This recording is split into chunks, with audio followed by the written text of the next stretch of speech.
मैं अपना परिचय दूं, मेरा नाम विजय ग्रोरिया है। तो आज मेरा टॉपिक है, मैं उसके ऊपर आता हूं अब डायरेक्टली।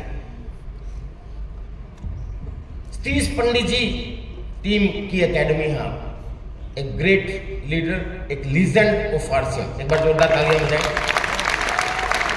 उन्हीं की एक लाइन है, वर्क सुपरसीड एवरीथिंग। सुनी होगी सब लोगों ने, वर्क सुपरसीड एवरीथिंग। काम हर चीज को ओवरटेक कर देगा, काम करोगे तो होगा। और ये लाइन मैंने ऐसी पकड़ी हुई है ना सर,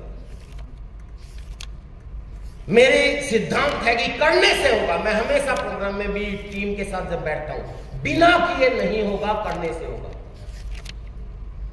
और सतीश पंडित जी एक चीज और बोलते हैं कि बहुत से लोगों के साथ करने से होगा, बहुत से लोगों के साथ करने से भी नहीं होगा, लेकिन जिनका नहीं होगा उनका होने से। समझ गए ना आप? सब लोग जानते हैं, ये बहुत डिटेल में बताने की जरूरत नहीं है। लेकिन जो नहीं होगा तो भी इतना बड़ा होगा कि आप सोच भी नहीं सकते। हेलो, तो मैं आप सब लोगों को ये कहना चाहता हूं कि एवरेज से रिजल्ट आएंगे। अगर करोगे तो नहीं हो रहा ना, उसके अंदर भी आपके रिजल्ट शुरू हैं। मैं सुरेंद्र वत्स सर को जानता हूं शुरू से ही। मुझे याद है व्हाट्सएप का जिस समय 4000 कुछ रुपए का चेक, 4200 कुछ रुपए की इनकम होती थी। उस समय भारत में 2 लोगों की इनकम 1.5 लाख से ऊपर थी, मतलब लेस देन 5,000 रुपीज सुरेंद्र वत्स जी अर्न करते थे।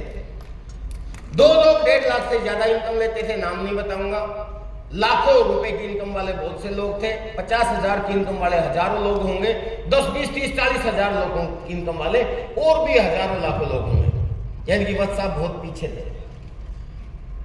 मैं एक सेंटेंस और हमेशा बोलता हूं, आजकल आप एकेडमी वगैरह में भी आप किसी में सुनते होंगे, सिर्फ जानकारियां महत्वपूर्ण नहीं होती, इंप्लीमेंटेशन महत्वपूर्ण होता है। सुना होगा हम लोग खूब प्रोग्राम अटेंड करते हैं, खूब सेमिनार सुनते हैं, खूब एकेडमी अटेंड करते हैं, खूब सब कुछ करते हैं, लेकिन उसे सुनते हैं, डायरी में भर लेते हैं। वो महत्वपूर्ण नहीं है, उन चीजों को इंप्लीमेंट करना महत्वपूर्ण है। तो बीसी छाबड़ा जी का एक प्रोग्राम हुआ, उन्होंने एक डायलॉग बोला एक सेमिनार में कि औरों से थोड़ा सा ज्यादा करो, आप सबसे आगे निकल जाओगे। आप औरों से थोड़ी सी ज्यादा प्लान दिखाना शुरू कर दो, औरों से थोड़ा सा ज्यादा घर से निकलना शुरू कर दो, औरों से थोड़ा सा ज्यादा सीखना शुरू कर दो, औरों से थोड़ा सा ज्यादा इंप्लीमेंटेशन करना शुरू कर दो। आप धीरे धीरे सबसे आगे निकल जाओगे, स्पीडली आगे जाओगे। सुरेंद्र जी वत्स ने ये बात सीरियसली ले ली। हेलो, इन्होंने औरों से ज्यादा करना शुरू कर दिया, और थोड़ा नहीं थोड़ा सा और ज्यादा करना शुरू कर दिया। औरों से थोड़ा सा ज्यादा सीखना शुरू कर दिया, औरों से थोड़ा सा ज्यादा करना शुरू कर दिया, औरों से थोड़ा सा ज्यादा बाहर निकलना शुरू कर दिया। और ये आप सब लोगों को पता है, इसका रिजल्ट क्या हुआ कि 4200 कुछ रुपए की इनकम वाले एक शख्सियत, एक आम व्यक्तित्व धीरे धीरे हिंदुस्तान के टॉप अचीवर बन गए। हेलो, आरसीएम पार्ट 2 के टॉप अचीवर सर मेरे तो स्पॉन्सर है, मतलब इन्होंने मुझे काम दिखाया था। मैं भी इन्हीं से सीखता हूँ, इनकी बातों को मैं भी सीरियसली लेता हूं। 8 फरवरी सन 2001 को मैंने ज्वाइन किया था। आज पूरे हिंदुस्तान में गुरुदेव, बीसी छाबड़ा जी, टीसी जी, सब लोग मेरा परिचय कहीं करवाते हैं तो ये करवाते हैं जी जो मशीन है, महीने में 30 दिन होते हैं, उनमें से 28 दिन ये घर से बाहर रहते हैं, जबकि ये सच नहीं है। हेलो, काम करता हूं घर से बाहर। आजकल थोड़ा सा स्टाइल चेंज हो गया है, लेकिन मैं ऐसा करता था, इससे भी ज्यादा करता था, तभी यहां पे पहुंचा हूं। बता दूं आपको राज, स्पीड से चलने का, जो मेरा टॉपिक दिया गया सर, महीने में 30 नहीं, मैं 35 दिन भी घर से बाहर रहा हूं कई बार। इसका यह मतलब नहीं कि मेरे प्रोग्राम्स होते थे, नहीं, सेमिनार्स भी नहीं। मैं एक चीज करता था, जैसे मैंने आपको एक राज बताया कि मैंने एक शानदार आदत बनाई कि हर संडे को मैं दिन में उस मीटिंग में जाता था, व्हाट्सएप के उस पर माहौल का असर होता। बाद में मैंने एक चीज और सुनी थी, एक डायलॉग और सुना था हमारे अपलाइनों के माध्यम से, जो मैं आजकल आप लोगों को खूब सुनाता हूं कि आप अपने दम पे कितने ही धुरंधर क्यों ना हो, अपने दम पे इस बिजनेस को लाखों तक लेके जा सकते हो। यानी कि आप चाहे कितने ही बड़े लीडर, अभी सर ने बोला ना कि आजकल एक छोटा सा लीडर जब रॉयल्टी अचीवर बनता है, टेक्निकल अचीवर बनता है, एमराल्ड बनता है या स्टार एमराल्ड पे भी आ जाता है, तो अपने आप में ईगो, उसके अंदर एटीट्यूड आ जाता है, साला मैं तो साफ बन गया। हेलो, होता नहीं होता है, कुछ लोगों को हो जाता है। कि मेरी मीटिंग होनी चाहिए, पर सर मैंने इस चीज को नहीं किया। मैं एक चीज देखता था कि मुझे पता था कि एक आदमी अपने दम पे चाहे कितना ही बड़ा लीडर क्यों ना हो, अपने सिस्टम को अपने के अंदर टर्नओवर लाखों तक लेके जा सकता है। अगर उसको करोड़ों में जाना है तो उसको मीटिंग, सेमिनार, इवेंट और थर्ड पार्टी का प्रयोग करना पड़ेगा।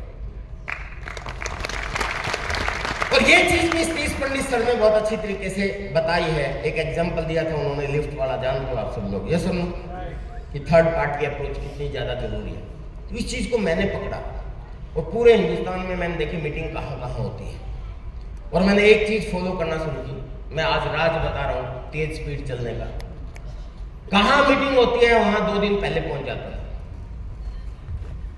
और 2 दिन पहुंच के वहां तैयारी करता था, और वहां की मीटिंग में लोगों को लेके जाता था और वहां बैठते थे। उसके बाद 2 दिन बाद तक वहां रुकता था, उन लोगों से रिजल्ट लेता था, और फिर अगला प्रोग्राम जहां होता था वहां 2 दिन पहले पहुंच जाता था।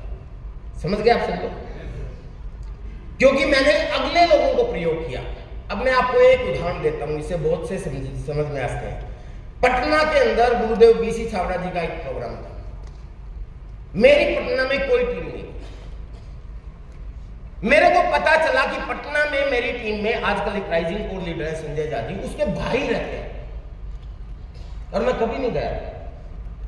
2 दिन पहले वहां पहुंचा उसका एड्रेस लेके, उसको जानता भी नहीं था। वहां पहुंचा, एक गैरेज के अंदर वो नौकरी करता था। वहां पहुंच के मैंने उससे बोला जी वो अशोक जी रहते हैं यहाँ, तो वो बोल जी वो रहे आपके पीछे। मैंने पीछे मुड़ के देखा तो कोई नहीं था। मेरा पुराना काम बता देता हूँ एक बार तरीका। 8 फरवरी सन 2001 को ज्वाइनिंग की थी, बहुत स्लो स्पीड से काम किया था सर। धीरे धीरे 1 साल के बाद मैं इस सिस्टम में लगभग लीडरशिप के आसपास पहुंचा था। 15,500 के आसपास की इनकम, उस समय 15,000 के आसपास की इनकम थी। तब मैंने एक मोटरसाइकिल खरीदा था इस सिस्टम से, और मोटरसाइकिल इसलिए नहीं खरीदा था कि मौज मस्ती करूंगा, क्योंकि साइकिल पे मैं बिजनेस करता था। मोटरसाइकिल इसलिए खरीदा था कि तब टूल की तरह मैं काम कर सकूं, और अच्छा काम करना शुरू किया।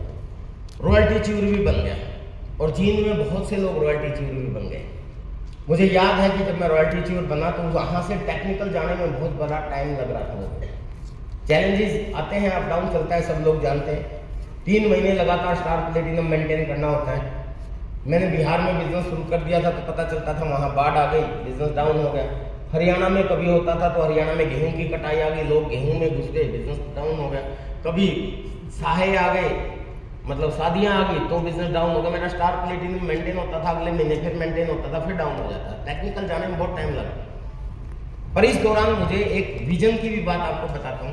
मेरे को एक बार जॉन्डिस हो गया, पीलिया हो गया, 6 महीने कंप्लीट बेड पे था। या पूरे हिंदुस्तान की बात करें, चलो जींद की छोड़ दो, पूरे हिंदुस्तान में जो मेरे बैच के लोग थे, बहुत से लोग मेरे से पहले टेक्निकल अचीवर बन गए थे। पर वर्क सुपरसीड एवरीथिंग, सतीश पंडित जी का नारा, मतलब डायलॉग है, वो बताते हैं, और मैंने वही किया, खूब काम किया। जितने लोग मेरे से पहले टेक्निकल अचीवर बने थे वो टेक्निकल ही रह गए, मैं पल बन गया। और यही काम जो मैंने आपको अभी बताया, यही करता करता धीरे धीरे मैं स्टार बन गया। आप लॉकडाउन खूब चले सर। एक मैं एक चीज और अपनी टीम को सिखाता हूं, फॉर द फास्टेस्ट ग्रोथ, अपने आप को कभी भी लग्जरियस आदि एडिक्ट मत बनाएं। समझ गए आप? इसको याद रखना। ठीक है, आपको पैसा आएगा आने वाले समय में, ठीक है, आपको सुविधाएं मिलेंगी, ठीक है आप, लेकिन आराम प्रस्त मत हो जाना अगर स्पीड से आगे बढ़ना चाहते हो। कभी भी लग्जरियस मत करें, लग्जरियस आदि मत डालें। मैं अपना ये शरीर है ना सर, मेरे एक गुरुजी थे कराटे वाले, जो कराटे सिखाते थे मुझे, वो एक बात बोलते थे बड़ा अच्छा इस शरीर के बारे में। माफ करना, वो एक थोड़ा सा मतलब एक जानवर का नाम लेते थे कि ये शरीर, मतलब उपमा के रूप में, ये शरीर इतनी कुत्ती चीज है। वो बोलते हैं, उनका स्टाइल है कि इसको जैसी आदत डालोगे वैसा बन जाएगा, और इसको जितना आराम दोगे उतना ये आपको परेशान करेगा। हेलो, इसको जितना आराम दोगे उतना परेशान करेगा, और जितना इसको आप तकलीफ में रखोगे ना उतना ये सही रहेगा। तभी तो सुरेंद्र जी सुबह सुबह शरीर की बिल्कुल ऐसी तैसी कर रखी थी इन्होंने, क्यों नहीं कितनी बार इन्होंने, कुछ लोग और थे इनके साथ लगे हुए थे, वो क्या बोलते हैं उसको, सूर्य नमस्कार कर रहे थे। वो शरीर भी सोच रहा हुआ छोड़ दे यार लेकिन ये उनको तकलीफ दे रहे थे ताकि ये शरीर इनका साथ देता रहे। तो ठीक मैं आपको ये बात बिजनेस से जोड़ते हुए इसलिए बता रहा हूँ सर, क्योंकि हमें लोगों के साथ काम करना है। जी सुनो, अगर हम आदी हो गए एसी के, हम आदी हो गए रेगुलर खाना खाने के, तो सर आप लोगों के साथ काम नहीं कर पाओगे। अपने आप को लग्जरियस की एडिक्ट मत बनाओ कभी भी, और लोगों के साथ ही बिजनेस बढ़ेगा। लोगों को बोलते हैं ना, वो तीस पंडित जी भी बोलते थे कि हमें लोगों का निर्माण करना है, लोग आपके बिजनेस का अपने आप निर्माण कर देंगे। हेलो, तो लोगों के साथ लग के काम कीजिए, उनके टारगेट पूरे करवाने के लिए काम कीजिए। मेरी कई बार रिजर्वेशन कंफर्म नहीं होती, मैं ऐसे ही आ जाता हूँ, कोई बात नहीं, ज्यादा क्या हुआ। कई बार टीटी को पैसे देने पड़ते हैं, कई बार ऐसे बाथरूम के पास सो के भी आना पड़ता है, कई बार स्लीपर क्लास भी, कई बार मतलब ऐसी भी जगह होती है जहाँ पे एसी होता ही नहीं, तो जनरल कंपार्टमेंट में भी सफर करना पड़े तो कोई दिक्कत नहीं। और बाहर का खाना मैं खाता ही नहीं, हेल्थ कॉन्शियस हो गया, क्योंकि हमारे आरसीएम का पहला उद्देश्य स्वास्थ्य रक्षा है। पहले भी नहीं खाता था, अब भी नहीं खाता। कई बार ऐसे दिन भी आते हैं कि 4-4, 5-5 दिन तक मैं खाना नहीं खाता। आरसीएम के अपने कुछ प्रोडक्ट और न्यूट्रिशन खा के गुजारा कर लेता हूँ, या आरसीएम के घर में मिल गया। फिर ग्राउंड लेवल पे ऐसा होता है, अगर प्रोग्राम में जाते हैं तो किसी न किसी के घर पे मिल जाते हैं, क्योंकि आज भी मेरा जो अलग टाइम होता है, जो मेरा शेड्यूल होता है, आपने देखा हुआ इतना लंबा लंबा होता है। चलो, उसके बीच में जो खाली जगह होती है वो खाली नहीं होती, वो कहीं ना कहीं ग्राउंड में होती है, कहीं ना कहीं टीम के साथ होती है। तो ये फास्ट गति के लिए बहुत ज्यादा जरूरी है। करने के लिए तैयार है? बहुत कुछ है, मैं 10 मिनट आगे ही चला गया। तैयार है? yes. तो मेरे को लगता है कि मैंने अपने अनुभव के आधार पे 24 साल का अनुभव है मेरा इस आरसीएम बिजनेस में, और रिजल्ट भी है मैंने किया, और आप सब लोगों की दुआओं से आरसीएम पार्ट 2 में टॉप अचीव किया, और अभी गुरुजी का आशीर्वाद लेके, और मैं पूरी मेहनत ये कर रहा हूँ कि आने वाले समय में जब आपको आरसीएम की अभी नई पिन डायमंड की मिले, तो उसमें विजय विरोधिया की पिन होनी चाहिए। ये मेरा टारगेट है, आपकी दुआएं और सहयोग चाहिए, और इसी तरीके से आप भी आगे बढ़ते रहेंगे, इसी तरीके से आप इंप्लीमेंट करते रहेंगे, इसी तरीके से आप इन फोकस पॉइंट्स की तरफ ध्यान देंगे, इसी तरीके से आप वर्किंग स्टाइल को प्रायोरिटी देंगे, तो आप भी आगे बढ़ेंगे। Thank you very much. जय आरसीएम।